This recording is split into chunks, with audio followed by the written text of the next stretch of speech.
සාදරයෙන් පිළිගන්නවා කෙමිස්ට්‍රි මේ DC by Dr. අන්දේ YouTube channel එකට. අද එතකොට කතා කරන්න හදන්නේ දෙසැම්බර් මාසේ ඔන්ලයින් ක්ලාස් එකට ජොයින් වෙන්න ඉන්න කට්ටියට ඒ සම්බන්ධ අවශ්‍ය විස්තර ටික දැනුම් දෙන්න. මොකද හැකියාව තියෙනවා නොවැම්බර් මාසේ ටික බලලා ඉවර වෙලා දෙසැම්බර් මාසෙට ජොයින් වෙන්න. එහෙම නැත්නම් ඔයා හිතනවා නම් නොවැම්බර් මාසේ කරපු ටික අවුලක් නැහැ කියලා දෙසැම්බර් වල ජොයින් වීමේ හැකියාව තියෙනවා. එතකොට ගොඩක් කට්ටිය ඇති අර 2021 A level exam plan එක බලලා ක්ලාස් එකට ජොයින් වෙන්න අලුතෙන් ඉන්න කට්ටිය. ඉතින් ඒ කට්ටියට එක්ක තමයි මේ විස්තරය කියන්න යන්නේ. එතකොට මම නොවැම්බර් පටන් ගන්නකොටම කිව්වා මේ පාඩම උගන්වනකොට අර ඕගනික් වල මැප් ඉගෙනුවා වගේ රසායනික ගණනයට ගණන් හදන පාඩමකට මැප් එකක් උගන්වනවා කියලා. ඉතින් මේ මැප් එක දැන් උගන්වලා ඉවරයි නොවැම්බර් අන්තිම සතිය වෙනකොට. ඔයාලට මැප් එක බලන්න ඕන නම් නොවැම්බර් ටික බලන්න වෙනවා.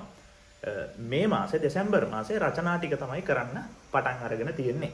ඒතර රචනා ප්‍රශ්න වලට උත්තර දෙන්න තමයි දෙසැම්බර් මාසේ කතා කරගෙන යන්නේ. රචනා ප්‍රශ්න මේ සතියේත් පහුගිය අවුරුදු වල රචනා ප්‍රශ්න කීපයක් සාකච්ඡා කරනවා. රචනා ප්‍රශ්නත් එක්තරා සුවිශේෂී ක්‍රමයකට කියලා දෙනවා. අපි පොඩ්ඩක් මේ මැප් එකේ විස්තරය ඉගෙන ගමු. දැන් ඔයගොල්ලෝ දන්නවා සෑහෙන කට්ටක් කාලා දවස් ගාණක් ඉගෙනගෙන පැය ගාණක් ඉගෙනගෙන මේ මවුල, සාන්ද්‍රණ, පරිමා, මෞලික ස්කන්ධ ඊට පස්සේ W යට V ඒ කියන්නේ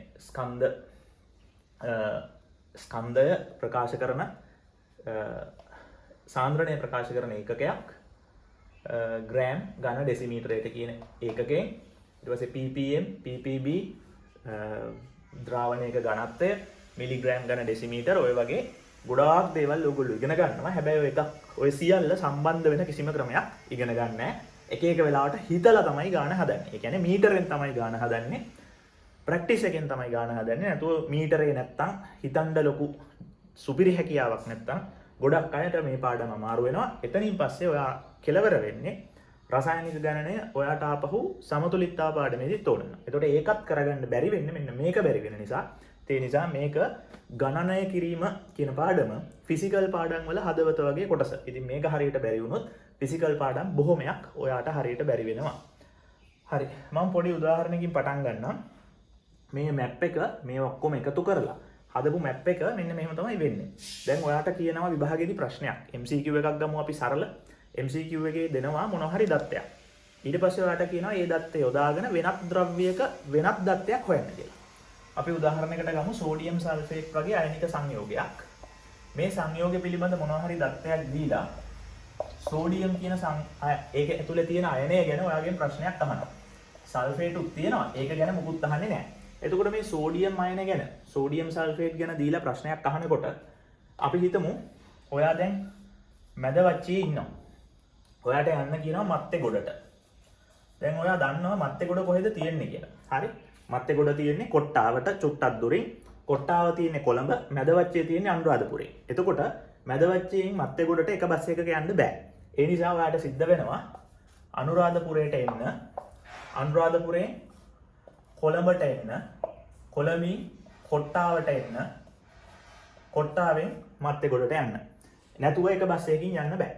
ඉතින් එතකොට මේක ගැන මොනවා හරි දත්තයක් දීලා මේක ගැන මොනවා හරි ප්‍රශ්නයක් අහුවාම ඕන දක්ෂ කෙනෙක්ට මේක ඇතුලෙන් ඔහේ ගිහිල්ලා ගාන හදනවා. හැබැයි ගිය හැටි කාටවත් මැප් එකක් ඇඳලා පැහැදිලි කිරීමේ හැකියාව නැහැ. ගාන හදපු හැටි ඕනනම් පෙන්නයි. ඒතකොට ඊළඟ ගාන දුන්නාම ඒක ආයෙ වෙනස්. තව ගානක් දුන්නාම ආයෙ වෙනස්. ඒතකොට බැරි එක්කෙනාට කවදාවත් ඕක පුළුවන් වෙන්නේ නැහැ. ඉතින් එතකොට මම කරන්නේ ඔයාට අඳුර ගන්න තියෙන ඔයා ඉන්නේ කොහෙද කියලා. ඔයාට අඳුර ගන්න තියෙන ඔයා යන්නේ කොහෙද කියලා. ඒ මදිවට මේකේ සියලුම ඉතුරු ටවුනුත් තියෙනවා. කුරුණෑගලින් අනුරාධපුරයට ඔය වගේ කොළඹින් මත්තේ ගොඩට, මත්තේ ගොඩින් හොරණට ඔය වගේ එක විදිවලට ඔයාට මේක ඇඳගැනීමේ මුළු මැප් එකම ඇඳලා දෙනවා. එතකොට ඔයාට තියෙන්නේ ඉන්නේ කොහෙද යන්නේ කොහෙද කියලා හොයන්නයි ඊතල වලින් අදාළ තැන් වලට යන්නයි යන්න බස් එකක් ඕනේ. බස් එකත් මොකක්ද කියලා දාලා තියෙනවා. ඉතින් ඔන්න ඔය විදිහට තමයි කෙමිස්ට්‍රි උගන්වන්නේ. රසායනික ගණනය පාඩම. ඉතින් මේකෙන් අදහසක් එන්න ඇති කියලා මම හිතනවා. මම කියන්න හදන්නේ මොකක්ද කියලා.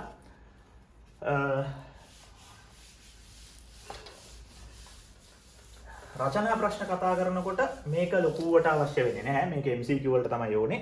රචනා වලට වෙනම සුවිශේෂී ක්‍රමයක් තියෙනවා. තව පොඩි දෙයක් කියන්නම්. කැල්සියම් කාබනේට්, මැග්නීසියම් කාබනේට් නියදියක් තියෙනවා. මේ නියදියේ බර දීලා තියෙනවා. මේ තව ගණන් જાතියක්. මේ නියදිය රත් කරාම ලැබෙන ස්කන්ධය කැල්සියම් ඔක්සයිඩ් මැග්නීසියම් ඔක්සයිඩ් ස්කන්ධය ඔයාලට දීලා තියෙනවා ග්‍රෑම් 1.52 කියලා. දැන් ඔයාගෙන් අහනවා කැල්සියම් කාබනේට් ස්කන්ධ ප්‍රතිශතය කීයද කියලා. ස්කන්ධ ප්‍රතිශතය කීයද කියලා ආරම්භක මිශ්‍රණය. ඒතර මේ වගේ ගාණක් හදන්න යනකොට දැන් මේ මම දීපු දත්ත ටික ඇති කැල්සියම් වලයි කාබන් වලයි ඔක්සිජන් වලයි මැග්නීසියම් වලයි මෞලික ස්කන්ධ ටික ඔයා දන්නවා. ඒ ටික අරගෙන මේ ගාණ හදලා බලන්න. හැදුවට පස්සේ ඔයාට උත්තරයක් එයි. හැබැයි මේ ගාණ හදනකොට ඔයාට ඕන වෙනවා සමගාමී සමීකරණයක්. සමගාමී සමීකරණයක් දාලාම තමයි මේ ගාණ හදන්න වෙන්නේ. හැබැයි ඔයා ගාණ හදාගෙන යනකොට විතරයි අර දක්ෂ ළමයාට තේරෙන්නේ මේකට සමගාමී සමීකරණයක් මට ඕන වෙනවා කියලා. එතකොට ඔයාට අඥාත පද දෙකක් දාගෙන තමයි මේක හදන්න වෙන්නේ. අඥාත පද දෙකක් දැමීම කියන්නෙම අඥාත පද එකක්වත් දාගෙන හිතලම එක්ස් අකුරක් දාගෙන ගාණක් හදන එක කරන්නේ දක්ෂ ළමයි විතරයි. එච්චරම දක්ෂ නැති කෙනෙක්ට එහෙම හිතලා එක්ස් අකුරු y අකුරු දැමීමේ හැකියාවක් නැහැ. ඔයා දැනටමත් දාලා ගාණක් හදන්න පටන් ගන්නවා නම් නොදන්නා පදයකට සුදුසු තැනකදී ඒ කියන්නේ ඔයා ඇත්තටම යම්කිසි දක්ෂතාවයක් තියෙන කෙනෙක්. අඥාත පද දෙකක් දාන්න ඕන තැනකදී මේ දෙකක් දැමිය යුතුයි කියලා තේරුම් ගන්න එක ඊට වඩා ඉහළ දක්ෂතාවයක් අවශ්‍ය ස්ටෙප් එකක්. එතකොට මේ ගාන කියවනකොට කාටවත් හැකියාවක් නැහැ. ගාන හදනකොට නෙවෙයි, හදාගෙන යනකොට නෙවෙයි, ගාන කියවලා ඉවර වෙනකොට හැකියාවක් නැහැ. මේ සමීකරණ මේ ගාන විසඳන්න මේකට උත්තරේ ගන්න ඔයාට සමගාමී සමීකරණ එහෙම නැත්නම් simultaneous equations ඕනේ කියන එක ඔයාට දැනගන්න හැකියාවක් නැහැ. දක්ෂ කෙනා වුණත් ඔයාට උගන්වන කෙනා වුණත් ගාන හදාගෙන යනකොට ටික දුරක් යනකොට තේරෙනවා මේකට සමගාමී සමීකරණයක් ඕනේ කියලා. ඒතර මේ වගේ තව මීටත් වඩා වෙනස් ගණන් තියෙනවා. ඒ හැම ගානකම ගාන කියවද්දි ක්‍රමයක් කියලා දෙනවා මම. ගාන හදන්න සමගාමී සමීකරණයක් ඕනේද නැද්ද කියලා හොයන විදිහ. ඒතර මේ වගේ ගණන් තව ඕන තරම් තියෙනවා. මීට කිසිම සමානත්වයක් නොපෙනෙන. දැන් මේවා තාප වියෝජනයනේ. තාප වියෝජනයක් ලොවෙත් නැති. හැබැයි ඒ ගාන හදන්නත් සමගාමී සමීකරණ අවශ්‍ය වෙනවා. ඉතින් ඔය වගේ ගණන් ಜಾති තියෙනවා. ඒවටත් ක්‍රමයේ කියලා දීලා තියෙන්නේ දෙසැම්බර් 1 වෙනි සතියේ. එතකොට ඕනම කෙනෙක්ට ওই ටික ඇවිල්ලා බලන්න පුළුවන්. අර වේදනාවෙන් රසායනික ගණනය ඉගෙන ගත්ත ගණනය පාඩම බැරි වෙච්ච තමන්ගේ අතීතය ඉවර කරලා පුළුවන් වෙන එක්කෙනෙක් බවට පත් වෙන්න පුළුවන්. ඒ ටිකට මම හිතනවා ක්ලාස් එකට එන අය කමෙන්ට් එකක් දාලා තමන්ගේ අත්දැකීම විස්තර කරොත් ගොඩ දෙනෙක්ට හොඳ වෙයි. හරි, ඉවර නැහැ. මේ මැප් හොයාගත්ත හැටි ගැන පොඩි අදහසක් තියෙන්න එපයි. මොකද මේ මැප් කොහෙවත් නැහැ. ලංකාවේ නෙවෙයි, ලෝකේ කොහෙවත් නැහැ. ඒතකොට මේ වගේ එකක් මෙන්න මෙහෙමයි බිහි වෙන්නේ. ඔගොල්ලෝ දැකලා ඇති දැන් මේ ඔක්කොම එකතු කරලා මැප් එකක් ඇඳහම ඔයාලට මෙහෙම ලක්ෂ ලකුණු වෙනවා. ඒ කියන්නේ මේ කට්ටිය ඉන්න තැන. හැබැයි මේවා අතර සම්බන්ධතා ටික ලකුණු වෙන්නේ නැහැ. ඒ නිසා තමයි මැප් එකක් නිර්මාණය වෙන්නේ නැත්තේ. මේ එකිනෙක අතර එක එක සම්බන්ධතා තියෙනවා. ওই මැප් එක හැදෙන්නේ නැත්තේ කාටවත් මේ සම්බන්ධතා ඔක්කොම රූපයක් ඇතුලේ දාලා පෙන්වන්න බෑ. හැබැයි කාට හරි කිව්වොත් මත්තේගොඩ ඉඳන් මැදවච්චේ ඉඳන් මත්තේගොඩට යන්න කියලා ලංකාවේ කරක් ගහපු ඕන මිනිස්සෙක්ට ඒ ගමන ගිහිල්ලා පෙන්වන්න පුළුවන්. හැබැයි ලංකාවේ සියලුම පාරවල් ටික මැප් එකක දාලා ලංකාවේ සිටියම ඇඳලා පෙන්වන්න කිව්වහම අන්න ඒක නිවැරදි දිශානතිත් එක්ක ලංකාවේ සිටියම හැඩේ ඇඳලා පෙන්වන්න කිව්වොත් ඒක කරන්න පුළුවන් කෙනෙක් නැහැ. හේතුව අපි ඔයා දැන් කියයි ලංකාවේ හැඩේ ඇඳලා පෙන්වන්න පුළුවන් නේ අපි දැකලා තියෙනවා කියලා. දැකලා නැතුව අපි උපකල්පනය කරනවා සිටියමේ මැප් එකක්. සිටියමක් මැප් එකක් ලංකාවේ කවුරුත් දැකලා නැහැ කියලා. ඒ කියන්නේ මේ අඹගෙඩියේ හැඩේ කවුරුත් දැකලා නැහැ කියලා අපි හිතනවා. එහෙම එක්කෙනෙක්ට මේක ඇඳලා පෙන්වන්න කිව්වම මේක අඳින්න බෑ. ඒ හින්දා තමයි අර ටොලමිගේ ලංකා සිටියම ඕගොල්ලෝ දැකලා ඇතිනේ. මෙන්න මේ වගේ එකක්. ඕක අඳින්නේ මෙන්න මේක ඇඳලා පෙන්වන්න බැරි නිසා. මේ දෙකේ හැඩය හාත්පසින්ම වෙනස් කියන එක ඕගොල්ලෝ දන්නවා. චන්ද්‍රිකා ඡායාරූපයක් නැතුව අපිට ලංකාවේ නිවැරදි හැඩය ඇඳලා පෙන්වන්න එහෙම ලේසි වෙන්නේ නැහැ. හැබැයි මේ ඩොට් අතර තියෙන හරිම නිශ්චිත දුරවල් සහ දිශා ටික දන්න කෙනෙක්ට ලස්සනට මේ ඩොට් ටික යා කරලා ටවුන්ස් ටික යා කරලා ලංකාවේ හැඩෙත් ඇඳලා පෙන්වන්න හැකියාව තියෙනවා. අන්න ඒක තමයි මම කෙමිස්ට්‍රි වල කරන්නේ. මොකද මම ඉන්නේ ලංකාව ඇතුලේ නෙවෙයි, ලංකාවෙන් එළියේ පොළවට පිටින් ලංකාව දිහා බලාගෙන. ටොලමි වගේ ලංකාව උඩ ඉඳගෙන ලංකාව ඇඳලා නැහැ. ඉතින් මම වහෙන් ඔරෝ මොකද්ද කියන්නේ කියන එක ඕගොල්ලන්ට තේරෙනවා ඇති. ඒක තේරුම් ගත්ත කෙනෙක්ට මේක වටි. ඉතින් ওই ටික තමයි කියන්න තියෙන්නේ. notes.lk එකේ රෙජිස්ටර් වෙන්න. රෙජිස්ටර් වෙලා ඔයගොල්ලන්ට නොවැම්බර් එක බලලා දෙසැම්බර් එක බලන්න. ඔයා හිතනවා නම් දෙසැම්බර් එක මුල ඉඳන් බැලුවත් තේරෙයි කියලා. කිසිම ගැටලුවක් නැහැ බලන්න. ඕන වුණොත් ඔයාට හිතෙනවා නම් නොවැම්බර් එකක් බලන්න ඕනේ කියලා පස්සේ නොවැම්බර් එකට පේ කරලා ඒක වෙනම බලන්න පුළුවන්. එතකොට වීඩියෝ එකක් නොවැම්බර් මාසේ ඒවා බැලුවොත් ඔයාලට 3 පාරක් බලන්න පුළුවන්. දෙසැම්බර් මාසේ ඒවා බලනවා නම් ලයිව් එකත් එක්ක, ඒ කියන්නේ ලයිව් එදා දවසට ෂෙඩියුල් කරලා තියෙන ක්ලාස් එක තියෙනවා. ඒකත් එක්ක 3 පාරක් බැලීමේ හැකියාව තියෙනවා.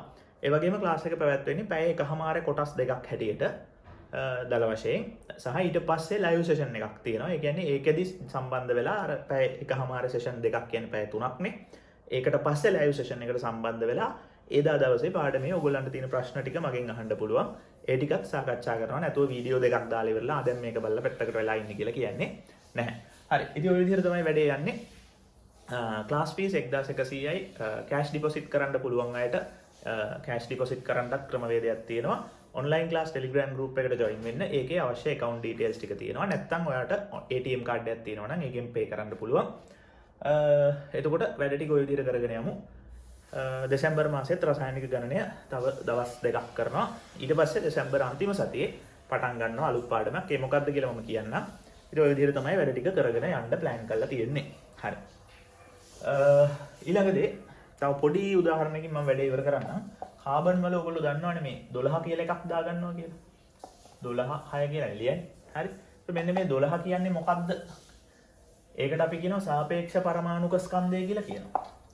ඊට පස්සේ ඕකටම කියනවා කාබන් වල ස්කන්ධ ක්‍රමාංකය කියලා. ඕකටම කියනවා කාබන් වල මෞලික ස්කන්ධය කියලා. එතකොට වචන තුනක්. හැබැයි ඔය ඔක්කොටම උත්තරේ කීයද 12. ප්‍රශ්න තුනක් තියෙනවා. තුනටම උත්තරේ 12. ওই 12 වෙන්නේ ඇයි කියන එක අපිට එහෙම තුනටම ඇයි 12 වෙන්නේ කියන එක ඉගෙන ගන්න ලැබෙන්නේ නැහැ. ඉතින් ඒක උගන්වලා YouTube එකේ වීඩියෝ එක දාලා තියෙනවා. ඒ මෞලය කියන්නේ මොකද්ද? ඔය හැමදේම O level කාලේ මෞලේ තේරුන්නේ නැත්තම් මෞලෙම පටන් අරගෙන මේ දේවලුත් ටිකක් විස්තර කරලා තියෙනවා. ඉතින් ඒකෙත් description එකේ මම link එක දාන්න. ඒකත් බලන්න බලලා idea එකක් ගන්න. මුල් කොටස කොහොමද ඉගෙනුවේ කියලා පළවෙනි දවසේ උගන්වපු කොටසෙන් භාගයක් තමයි මේ YouTube එකට දාලා තියෙන්නේ. හරි. ඉතින් ඔය ටික තමයි කියන්න තියෙන්නේ. ප්‍රශ්න මොන හරි තියෙනවා නම් comment section එකේ දාන්න. එහෙනම් මහන්සි වෙලා වැඩ කරන ඔයාට ජයෙන් ජය.